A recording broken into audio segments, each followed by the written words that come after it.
Hey everyone, it's Ray from loveyourrv.com once again, and I'm doing some more tests on the Renogy Firefly, the little portable box. I've done two previous videos and blog posts on it. Initially I had a look at its construction and my initial thoughts on it. In the second video I took it all apart and showed you the guts of it. In this video I'm going to take the box out into this saltwater estuary, let it sit in there and let the tide come in and then go out and see if it survives it. No, I'm just kidding. Just want to let the people at Renogy maybe lose their cookies over that one. What I'm going to do is I'm going to do a bunch of tests on it and just see what it can power. See how long it takes to charge up off of AC power, how long it takes to charge up off of just using solar power, and kind of what can run off it, you know, see how long it'll power my laptop, and also see what it can't power. The built-in inverter's got 150 watts, so I'll try hooking up something way higher than that in current consumption and see what happens to the box. Just things like that. So if you're into just RVing videos, this may bore you, but if you're interested in possibly purchasing one of these Renogy Firefly portable solar boxes, it might be just right up your alley. So let's get to it.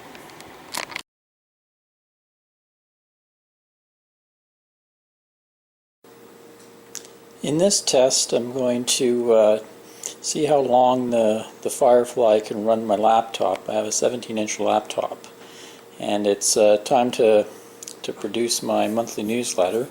So I'm going to plug the laptop into the Firefly. Both are 100% charged. Laptop's 100% charged and the Firefly's 100% charged, and we'll see how long it can run the laptop on its fully charged battery. And so I have a little stopwatch here on my tablet. So we'll turn on the unit. There we go.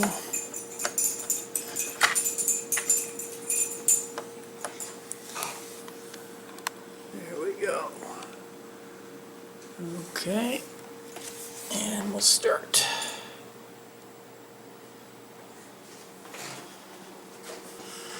Okay, I'll get to work and we'll see how long it takes to run that down to 0.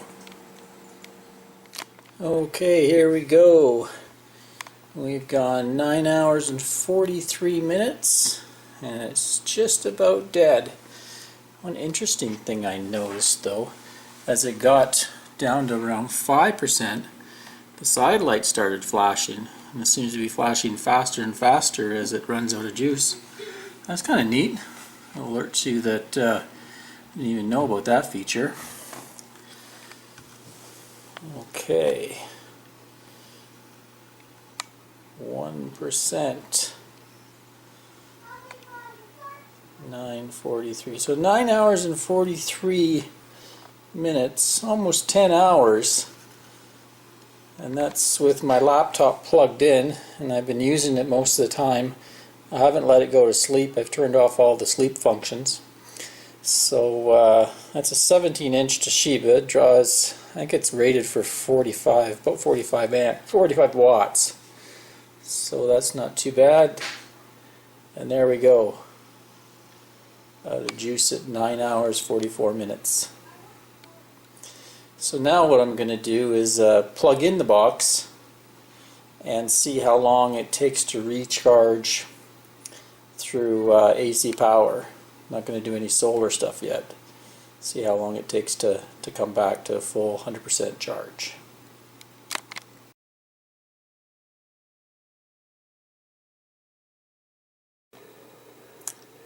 Okay, there we go. It hit 100% from 0, plugged into the wall in about 2 hours and 35 minutes.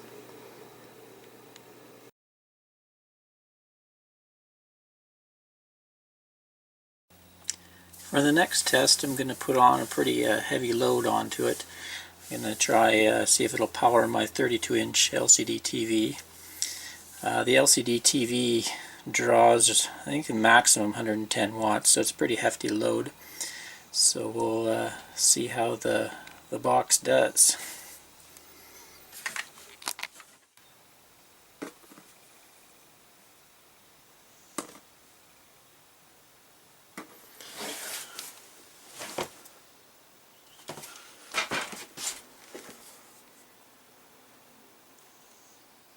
First time.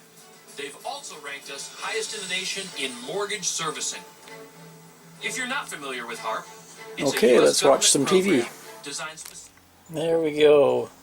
Just turned off. We hit 2 hours and 26 minutes. So you don't get a lot of time on a heavier load like that, but it ran the TV fine, no problem. So the inverter works well in the box.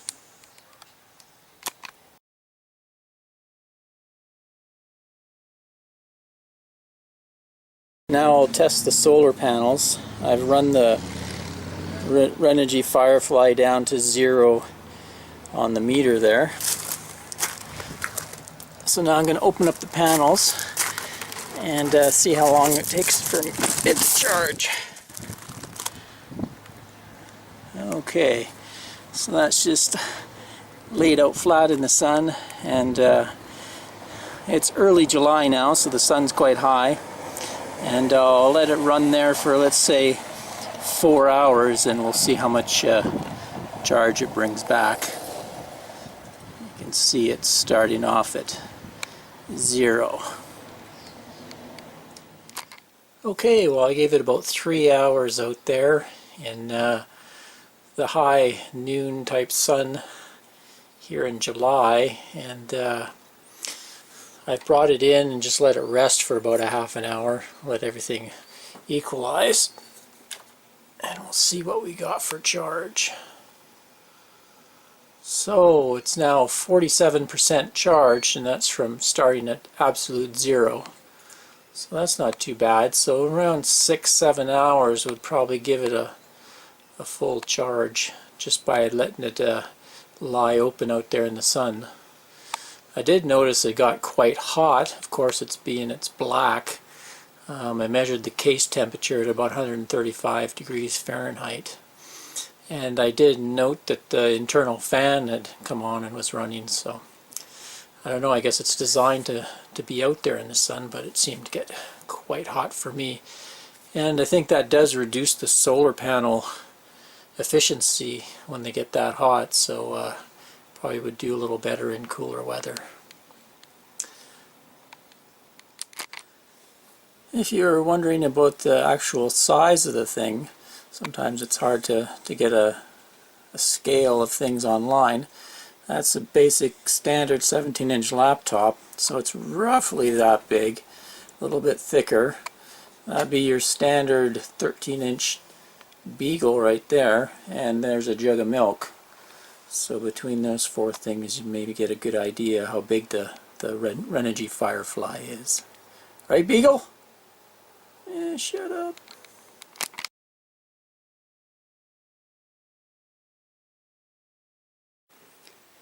Next test, I'm going to see if the Firefly will run your typical 12-volt air compressor, you know, for pumping up your tires, or maybe pumping up a airbed at the beach, stuff like that. So it does come with the 12-volt cigarette lighter type socket, which is what the bulk of these little items use. So we'll plug that in there, turn on the beast. Now to turn on the 12-volt circuitry, there's a small button over here, and when I turn that on, there you go, you see a little light bulb lights up there under DC. So we're ready to go. Let's first try get the light. So we got power going on.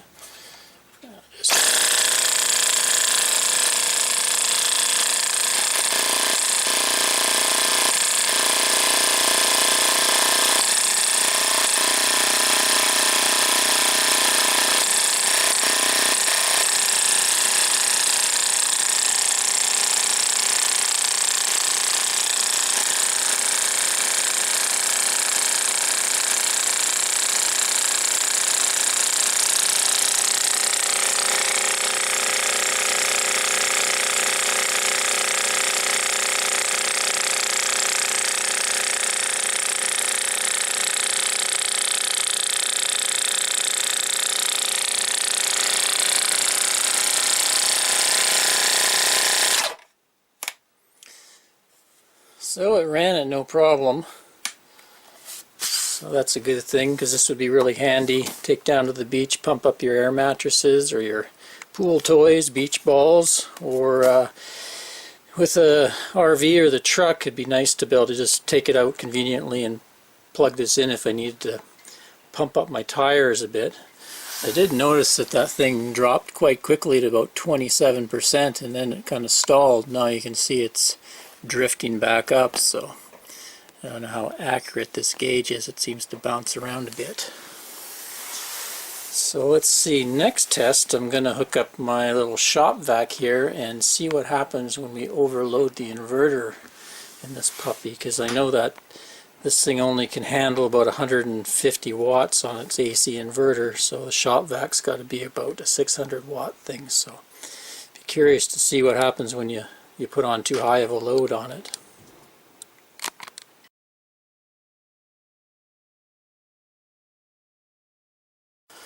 Okay, here's Mr. Shop Vac all plugged in. Now what I want to do is I want to change that. I got the DC running, so I want to go and just turn off the DC, and there's another button for AC. There we go. So we get a little light bulb lights up there. AC out. One thing I'd like to see is if these buttons here, it'd be a good idea if Renogy would maybe color them, you know, yellow or something bright, make them white so you can see them easily when you're going to turn them on and off. They're kind of black, so they just blend in with everything else. You can see there's one above those USBs right there. Okay, so let's see what happens when we turn on the shop vac here. It should overload it. Curious to see what it's going to do here.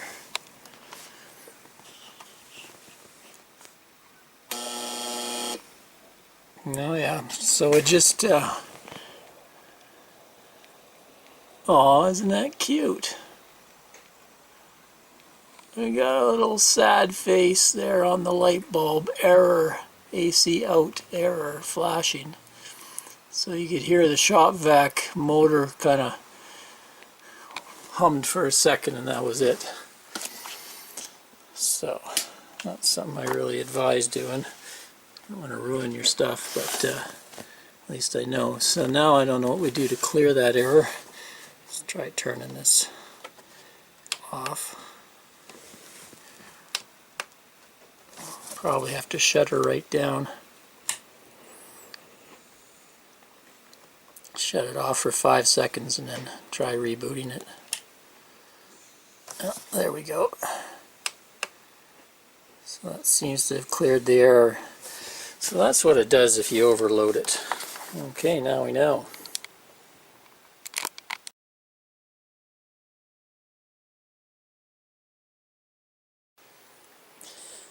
Okay, time for a little multitasking test here. I'm going to take a couple tablets there. I have an iPad and a smaller Android tablet, plus I have my drills battery chargers. So say I was out doing some work remotely, wanted to charge a bunch of stuff up, and also this will use the AC and the DC circuits. So I have my battery plugged into the AC portion, and I'm going to plug both these into the 5 volt USBs here.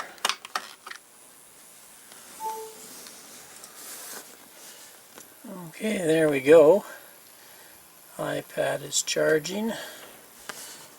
Let's see the little guy here. There it goes. Android charging. So yeah, they're all charging. So what I'm going to do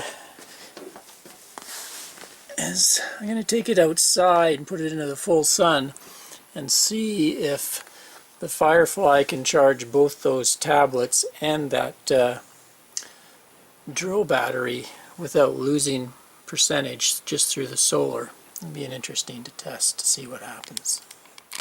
Okay, so we got it laid out in the sun. We're looking around 29%. Got DC out and AC out turned on. Just have the panels laid out flat and hooked up. I got the two tablets. They're both charging. I think they're both around 37 to 39%. And I have my battery charging. So I'll just leave it sit there for half an hour and see what happens. My Roadrunner and my Inukchuk are gonna monitor it, see what goes on. Okay, after about 20 minutes I'm getting down pretty low, about 10%. I read the charger on that and it's 65 watts input, so that's likely what's causing it, because I only have 20 watts worth of panels max. So I'm going to turn off the AC.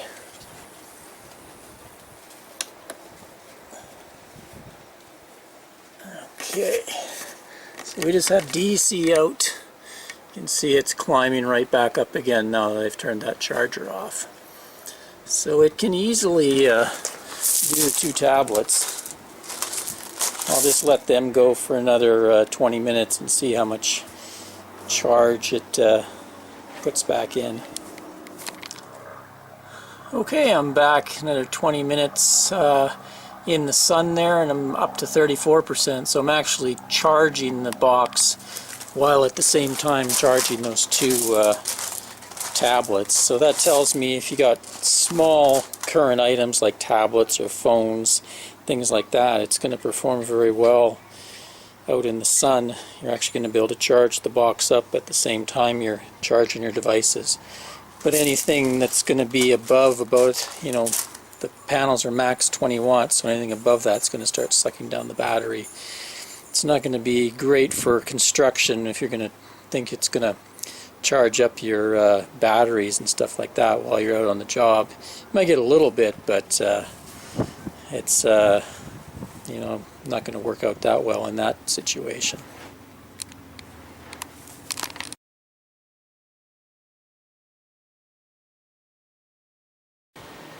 Here's a test for cameras. I got my wife's Canon camera battery and my Sony little camera there, both charging. I want to see if the solar panels can keep up with the charging of those two cameras. So we're sitting at 33%, so I'll let her charge those for about 20 minutes and see what happens. Okay, we're about 20 minutes later and the Canon's still charging. Same with my little Sony camera. So let's have a look, see what we're at on the Firefly here. I just had it tilted for max sun. There we go, so we've actually gained a percentage point in the battery. So that tells me the Firefly in decent sunshine can charge the camera batteries there. It'd be pretty important to my wife. She's a pro photographer, so she could take this box along with her, or she wouldn't have any access to power and keep her batteries charged up. Well, there you go. I hope you found some of those tests informative if you're looking to pick up one of these Renogy Fireflies. I think I'll have one more post and video in my review of this box. We're gonna take it out on Anne's boat and just use it out there, have some fun out there. I'm really curious if it'll power her iPad. She has a navigation software on it, and it with the GPS in it, it really eats through the battery. So be interesting if the solar on this will keep up with the drain. And she's also got a VHF radio and things like that, cell phone, so we'll see if it'll be handy out when we're boating, and I'll give you my final conclusions and thoughts on the box, so stay tuned for that. Until next time, it's Ray from loveyourrv.com. I hope you're enjoying your summer. We're sure having a great time here. Till next time, cheers.